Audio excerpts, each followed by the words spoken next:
This is On Diversity, a podcast series by the Institute of Policy Studies Singapore. I'm your host, Ong So Chin. Hello and welcome to our first episode. It's called The Cancelled and the Woke. Nope, it is not a new Korean drama series. Cancelled and woke refer to two social phenomena that have dominated popular discourse in recent years. Woke means being politically and socially aware to injustice. For example, you're woke when you realize that your new $5 sequin t-shirt was manufactured in a sweatshop in a developing country where the workers are exploited. Exploited so you can wear something you don't mind throwing away the next day. Cancel culture is the large-scale calling out of an individual or an institution for bad behavior or ethics, resulting in them being taken down or removed from their position. It's a very loud and public way of calling for accountability. A famous example is the Me Too movement, which saw women speaking up against rape and sexual assault, which eventually led to the arrest and conviction of Hollywood mogul Harvey Weinstein. Closer to home, blogger Xia Xue felt the heat when the public called her out for her posts against a certain race and against Workers' Party member Raisa Khan, whom she called a, open close quote, radical feminist. At least one sponsor dropped her, and her Twitter feed is now closed to the public. With me today to talk more about the cancel and the woke are Lydia Lim, Head of Schools and Education Products at Singapore Press Holdings, and Theophilus Kwek, a poet, writer, and volunteer with migrant worker advocacy groups. Lydia and Theo, welcome. How are you feeling today? Morning. Hello. Good morning. I'm just glad I made it here on time because I'm very particular about punctuality. That's good. That's good. Yeah, it's a nice rainy morning. It's perfect for work from home. And we are, of course, not at home right now. We're here in the studio. I know. Yeah. So are you guys feeling woke today? I feel awake. I don't feel sleepy. That's a good start. So I guess, let's talk first about being woke. Did you guys agree with my definition of woke? If not, what is your definition? Theo, you want to go first? Yeah, sure. So I think you did hit the main points of the definition, which is an awareness to certain aspects of social injustice. The example that you used from the fashion industry, I think that's one that's gained quite a lot of currency as well. I think it's important to note that not everyone who is woke is necessarily woke about the same issues. So like how we might choose different causes to volunteer with, people have different interests and different backgrounds as well, and this might lead them to awareness about different aspects of injustice. So I may be very aware about injustice, environmental injustice, for example, but perhaps not necessarily translates into awareness about gender injustice. So these different kinds of injustices, of course, they also intersect. In one way of putting it, a level up of being woke would be being woke to the intersections between these different areas of injustice. And being aware of the intersectionality is also an added layer of awareness. Right. So I think for a lot of people, that opens up a lot of complexities because there's all these overlapping layers, right? Lydia, what do you think? What is your take on woke? Oh, well, for me, woke is a fairly recent addition to my vocabulary. I don't know how long this word has been around, but I think that I only started kind of using it maybe about 2 years ago. And there's a generation gap between Theo and myself because I'm someone who's well into her 40s. And I think I got to know this word because I was working with a group of young journalists in the Straits Times newsroom. And I was kind of like their editor, and they were writing a column called Opinion of the Day. And one of them pitched this piece to me, which we eventually headlined, "Activism is not a dirty word." Oh dear. Okay. But when, he pitched this idea, I was just like, wow, this young man is like very socially aware, always bringing up issues related to social justice. And it was such a contrast to when I was starting out as a journalist.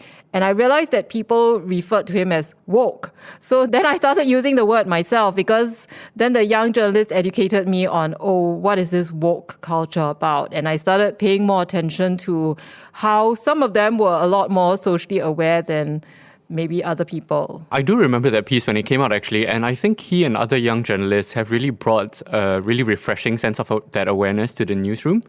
I did want to respond to that though, because you kind of inadvertently raised a sense of generational disconnect in terms of what people are woke about. And I do think that people who are aware of social injustices at different generations might be aware of different topics and different issues. At the same time, I think being woke is not the preserve of the young. Yeah, I would think so too. Yes. So I realized this week because I was very surprised. And maybe it's because like my father's generation, they just spoke about it less. But this week, I realized that he is very woke because I went over to his place for dinner and then he was really angry at the Liu Manliong case, Party Liani. And I was just surprised, like, why was he so angry? And then finally he said something like, the government has to do something about this because rich people should not be able to falsely accuse other people with impunity. And I thought, wow, my dad is woke. Good on Dad. But you just mentioned the headline of the article, activism is not a dirty word. Is that you're betraying a generation by having that headline, no? Yes, because that's what the SGI principal had said. He had implied it in a speech that he gave to the school. Right, because it implies that people think activism is a dirty word in the first place. And where would that perception come from? And that's implicit bias, would you say, in a way? Yeah, well, there were a few threads that I wanted to respond to. I think the first one was your point actually about the response to the Party Liani case as something that we would expect to be universal at this stage. And of course, people who are aware to injustice would hope that everyone else shares their awareness. So when you're attuned to a certain injustice and you want to do what you can to change it, the expectation, of course, is that others in society would see your point of view and would join you in that campaign, as it were. The other point I wanted to respond to was about the generational issue again. I think I'm part of a generation that is often labeled as woke. But I and many others of my generation would freely share, I think, that there are many of our age group who are not necessarily aware in the same way to the same kinds of injustices, or perhaps being aware might not necessarily express that awareness in the same way as well. And it's important to be sensitive to that because when we call a certain kind of awareness woke, we may also be implicitly excluding, on the basis of their vocabulary or class, others who do not express their awareness in the same terms. So I think that's also important to remember. I think woke often gets attached to university-educated awareness or university-educated people expressing a certain sense of moral outrage at these moral injustices, right? And there are so many stereotypes and expectations that bound up with that sense of being woke. But not all people who are aware of that injustice or different injustices would necessarily use the same terms. Right. So it's like somehow maybe it's tied up with semantics, right? Because I think now we're very good at naming things, giving something a label, like you said, Theo. And there's good and bad things with that. So good as in you basically crystallize thinking around something and say, yes, I felt this for a long time. This is what it's called. But the bad part is there's an othering element to it where you say, oh, that's just another woke person, a young woke person who's just being annoying, right? And you kind of like put that person in a box. That's right. So that brings us back to your other points about the implicit bias behind activism is not a dirty word, right? What are the expectations that are at play when someone is pejoratively labeled as woke? Mm-hmm. And I think probably in public discourse, perhaps for a long time, it might have been taboo or it might have been unexpected at the very least to talk about certain kinds of injustices head on. And this is not for lack of trying, right? I mean, if we think about people like my publisher, Mr. Fong Ho Fang at Ethos Books, who back in the 80s, 70s already was very vocal about certain brands of injustices and faced some kind of blowback because of that. So it's not for lack of trying that this awareness of injustice has not entered the public sphere. But today, I suppose we are seeing a much more democratized and open public sphere where more kinds of discourse are accepted or acceptable. And as older people get on social media as well, that's the democratization that you're talking about. So it explains why your dad, I guess, maybe in a way is being exposed, Lydia, to more... Probably, but I just wanted to say that even on the Party Liana case, I don't agree that it's universal, the outrage, because I was sharing this with my colleague and she said, oh, very good that your dad reacted that way. In her view, it was very good. Because when we discussed this at home and her mom just said, oh, all maids are trouble. She must, this maid must have done something to upset this family and this is why all this has happened. So there's still a range. And I mean, I guess one, Are young people calling out their parents for having views like that? I'm not sure. Yeah, so I think that's something that we have come to grapple with in recent months, especially with the fallout of the dorm outbreak, right, of COVID-19. And on platforms like Rise Media, for instance, friends of mine have written precisely about that, about how do we take this conversation into the home and perhaps not challenge, but work with some of the pre-existing assumptions that others of our household may hold. Speaking as someone of the Christian faith myself, I think there is always the admonition to speak truth in love, right? So even if you want to call someone out, how do you do that in a gentle way that, in a sense, will continue to uphold what you treasure in the family space, but at the same time, you can remain true to your own awareness of what's going on out there beyond the front door. It'd be interesting to have a survey on whether this kind of conversion of viewpoints within the family, how effective that is, really. Well, I mean, I think I agree with you. It's a really difficult conversation to have, which is why I hesitated when you asked whether young people are calling out their parents, because I think this particular colleague of mine does find it difficult to have these conversations with her mom. And I think that she's not quite sure how to go about it. Right. Yeah, she can talk to Theo, maybe. But okay, so that's the woke part of the conversation. The other part is the cancel culture part. I think being woke can sometimes lead to cancel culture, not all the time. So let's talk about cancel culture. How do you define cancel culture? Who wants to go first? Lydia? I really don't know. Okay, Theo.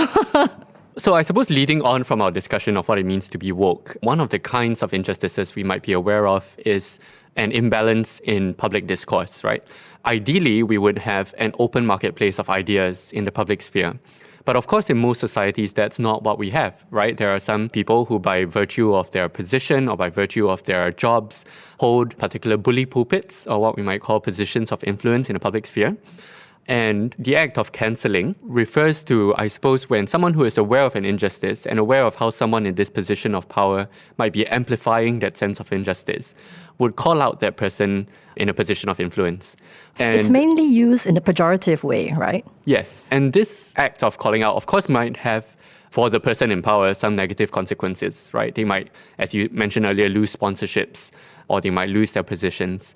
But it's important also to see that these are not objectively negative outcomes, right? There will be some who celebrate these outcomes, that this person did not deserve that influence in the first place. So it's a divisive idea, I suppose, of what it means to call out someone. But those who do so, I think, are charged with a sense of urgency, that this injustice is so bad that the individual loss that this person might face from being cancelled is not equivalent to the good that is to be gained from calling them out. And that's, I suppose, the cost-benefit analysis that most would draw in cancelling someone else. And that's part of the democratization as well of things, because I think in the past you felt injustice and you possibly could have suffered injustice quietly. But now with social media, with everyone being so connected globally, it's easy for, I guess, justice to be meted out, to be addressed on social media. So I'm just wondering, is cancel culture happening because of social media? I don't really know how cancel culture works, but I guess what I have learned from working with the younger journalists is what Theo had said earlier about how certain points of view are excessively amplified, or they are just considered what's right or what's accepted. And the younger journalists actually had all these views that were different from establishment norms. And we would have to discuss, how to get a phrase such as Chinese privilege into the Straits Times, because other people question whether there was such a thing and why should we be giving a platform to such points of view. So how do you navigate that discussion? I'm sorry, but I have to go back to the fact that, some of my older colleagues who have senior positions, they sometimes push back. But working in a newsroom is about this, right? Sort of talking and discussing what we think we should have in the paper and how do you see this. So it was interesting, but as Theo said, it's because this diversity of views came and we had provided a platform because we recognized that we wanted younger journalists to also have a voice in the paper, which sometimes doesn't happen because you might find yourself in a situation where just the people who are writing a lot are just, I don't know, they have a particular worldview and other worldviews are not being reflected. So I think to the question of whether social media has enabled cancel culture, I would say social media is probably a new platform on which cancelling can happen, but it's important also to take a historical perspective and see that cancelling is not new.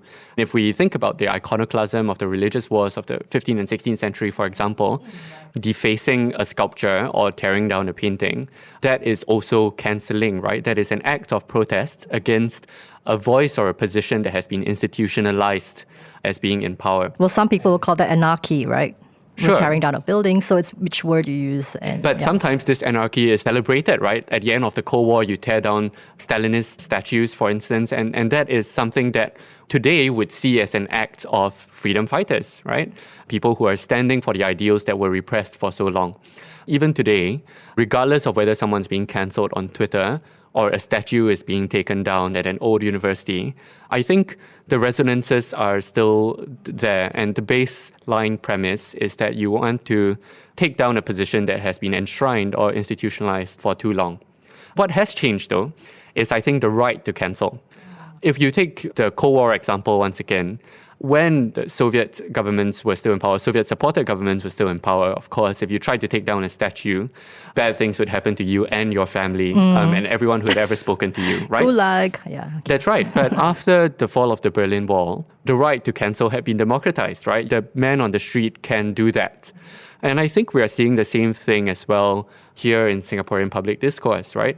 Where at one point, people might have feared talking about certain issues for the risk of blowback. And I think today, the risks are felt less. And as such, people are more willing to call out people who might be in positions of influence. And I see this as a democratizing shift. Yeah. And I see there's a new fearlessness. I seem to have sensed this in recent months, that people used to be anonymous keyboard warriors, and now they're actually putting their names out. And they're speaking up against, for example, Ivan Lim, the Ivan Lim thing before GE, right? Yes. Yeah. This whole sense of injustice, I don't think it's a new thing. People have always felt that, certain ways or certain practices in our society are unjust. Like if we talk about migrant workers, so back to Mr. Fong Ho Fang and the activism of the 70s and the 80s, right? And some of that was also around migrant workers. So this is what Tharman observed about some of the people who were detained as part of that alleged Marxist conspiracy, that he said they were actually, in his view, they were social activists. And many of them were working with migrant workers. But at that point, people didn't have a right, or society did not think that we had a right to talk about migrant worker rights. It was just not accepted to talk about it. And so society has evolved. In a way, society has evolved. Well, at least in Singapore, lot. right? It's evolved quite a bit. And I think social media has had a large role to play in this. And I'm just reminded of Marshall McLuhan, Canadian commentator, who said the medium is the message. That was his famous phrase. And I think in this case, sometimes the medium is bigger than the message. Well, I mean, I think that it's not just social media, because it was confined to social media. In a way, it could be dismissed as, just a lot of talk, but where is the power? But I think, for example, in elections now, there's a clearer sense that people are going to vote according to their conscience or what. Many people would still vote according to their rice bowl, and whether I think the government is doing enough for me in terms of securing my jobs, my income, my children's future. But then there's also this element of like social conscience, and when you see, for example, more people being open to voting for the opposition and also expressing support, coming out and not just expressing it anonymously, then it also changes. And senior government leaders are saying now, basically, let's be more sensitive to diversity, different points of view, let's have conversations and all that, right? So there is a sea change, I think. I think there are many things to be celebrated and there are many positives out there. At the same time, I think we should also remember that it's not always a one-way street, right? Just as society can become more open and more democratized, societies around the world can also become more repressive. And similarly, I think the space for conversation about certain issues can also open and close. I mean, if you think about, returning to the issue of advocating on behalf of low-wage migrants in Singapore, a lot of the advocacy around tuberculosis against the post-war British government in Singapore was because tuberculosis disproportionately affected the poor Chinese migrants who were living in very cramped conditions at the time. And if you go even further back, right, to the pre-war period when Sun Yat-sen was kind of advocating among the overseas Chinese community here for a kind of transnational or diasporic consciousness or sense of Chinese identity. I'm not saying that this is something to be celebrated, of course, but the acceptability at the time of forging that kind of transnational activism or advocacy was something that we might not see today. So I think there are fluctuations in the movements of social discourse as well. Some topics, some ideas, and some groups who are advocated for might take the limelight or lose the limelight in relation to other issues, in relation to other power players in public discourse. So it's a fighting for space, right? For discussion, in other words. So we all want, I guess, a more open discussion, for the space for discussion to open up. But can cancel culture lead to the opposite? Sometimes it's censorship, right? That's what some people would say. If you're cancelling something, you're censoring something rather than listening or hearing. Well, I think it's censorship. I would call it censorship if it's a person with more power saying that, oh, these things should not be said. I do not want these to be discussed on a public forum and all that. But I think cancel culture is the other way around, right? It's people. It's from the ground up, Yes, right? So it's a power dynamic thing. So I think that's an important distinction. Yeah, definitely. I think, as Lydia put it, probably censorship is the strong cancelling the weak. Right. Okay, so the other thing that's come up about cancel culture and woke culture, which we hear all the time, is that, oh, this is a purely Western import. So what is your take on that? The assumption behind that, of course, is perhaps links to what we talked about earlier in terms of the language that is used around discussing issues of injustice, or the language that is used when calling out someone in a position of influence. And this language, while it is not necessarily Western per se, I think it can seem foreign or it can seem strange to a public sphere that has not thus far been exposed to that kind of language. And this also links to the immediate previous point about censorship versus cancelling. Because those who are cancelled might not always feel like they are the ones in power and that the ones cancelling them are the weak. And that's where the intersectionality comes in? That's right. But those who are being cancelled might in fact feel that they are being victimized. And while many scoff at that idea, I think to step into their shoes, there is perhaps some subjective reality there. Can you give an example? Because it might seem that the young, quote-unquote, woke crowd who is cancelling them has university educations, has access to this cultural capital that people of their generation or their position might not have had access to. So I think that's something also for all of us to be aware of, right? When we call out injustice, do we do so using words that are condescending, using words that might inadvertently, with our theoretical knowledge or whatever goes on behind that, then become a form of violence to someone else? I think that for me in Singapore, the relevance of whether this is a Western import or not, it might also relate to the language that the particular group of Singaporeans or residents we are talking about, the language that they are most fluent and comfortable with. So, I mean, a question that I have in my mind is, how does this conversation about woke culture, for example, take place in the Chinese-speaking community in Singapore? Does it take place? You see, I don't speak Chinese well enough to know. But for example, from what we kind of anecdotally see, there's probably more interest in LGBTQ issues among a certain segment of English-speaking Singaporeans than in the Zaobao readership, for example. I mean, that is our sensing anecdotally. So, is it the Zaobao editorial stance or is it the Zaobao readership? I mean, Theo, what is your take on what Lydia said? I'm not very sure, actually. I wouldn't say that I'm well-versed enough to respond to this because I think that might also be by virtue of what we see, right? I mean, in terms of different social media communities, certainly the different language communities are quite distinct and quite separated. And also, I think there are plenty of WhatsApp groups and, I mean, there are different layers of social media, right? In chat groups, using WhatsApp, Line especially, or WeChat even, I think there are probably very strong non-English language communities that we might not have access to or be aware of. So, I wouldn't be able to draw that conclusion. But that speaks in itself to the fragmenting of public discourse that different spaces and communities have developed. Fragmenting is a negative term to use, but it's not always a bad thing. I think in these spaces, a sense of community solidarity can grow as well. People who feel like they were always sidelined and not heard by an English-speaking majority, might be able to find a safe and protected space in these communities. Yeah. But how do you pull all this together then? I mean, yes, good. There's a decentralization going on, a lot of ground-up efforts to remedy injustice. But how do you, I think, for want of a better term, manage everything so that there are good outcomes, right? Because there can be bad outcomes to cancel culture. But who wants to manage all this? Well, society, I'm not saying, I guess, one person, but how do we, right? So, I mean, what would you suggest as meaningful ways forward in this crazy, brave new world that we're in? Perhaps in light of the power dynamics that we have been talking about, a more fruitful question to ask would be, how do we participate responsibly in the discourse of today rather than how do we manage it?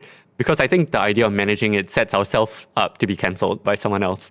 I think responsible participation, though, that is the onus of everyone who wants to enter and join this public sphere. I think the first thing to note is that we all feel responsible to different things.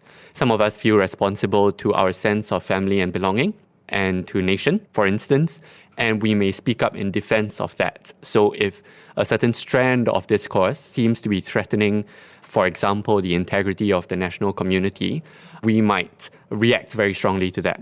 While others of us feel responsible towards perhaps some ideas or ideals that are not necessarily tied by national or community boundaries, right? So the idea that we should help marginalized migrants, for example, that's not something that can be bound by a border, right, by definition.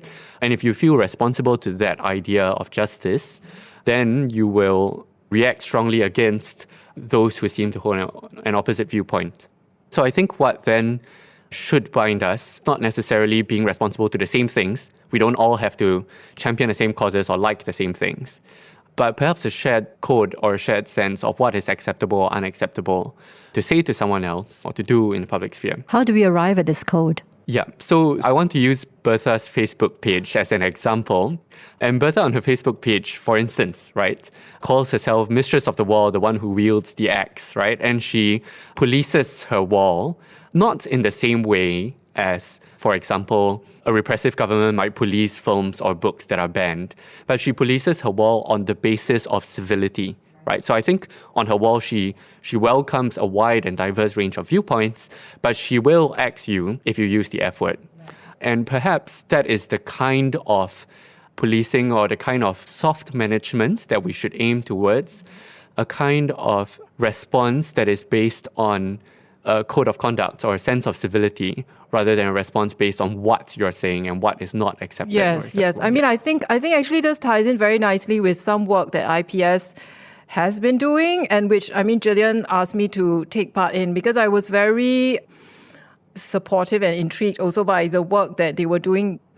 Because one way that our society is fragmenting is also around like single interest or single issue groups, right? And we explored this idea of how groups that either support or are against, like pro-life or those who are pro-choice. I mean, how you can't come to a consensus on something like this, right? Because they are informed by a different set of values. So how do these groups coexist peacefully in a society like ours is we would have to think along the lines of what Theo said. It would be like a code of conduct as to how do we engage civilly in the public sphere. Right, your first principles, right, and what the values you stand for as a nation, as a people, perhaps? Or simply as a society, not even bound by the lines of nation. I think that's right. What it would take moving forward is to dig deeper for a certain sense of shared civility. In the past, what might have sufficed for consensus building might have been, the national education values that we see in social studies lessons, for instance. But today, perhaps digging even deeper, what we might find in common, a sense of kindness, a sense of obligation towards each other, a sense that fellow feeling, or at least empathy, would be essential to build anything productive out of this public discourse. And I think that perhaps is probably worth all of us remembering, right? That we can advocate for different issues, and we should, right? Where we feel a sense of calling or responsibility to them.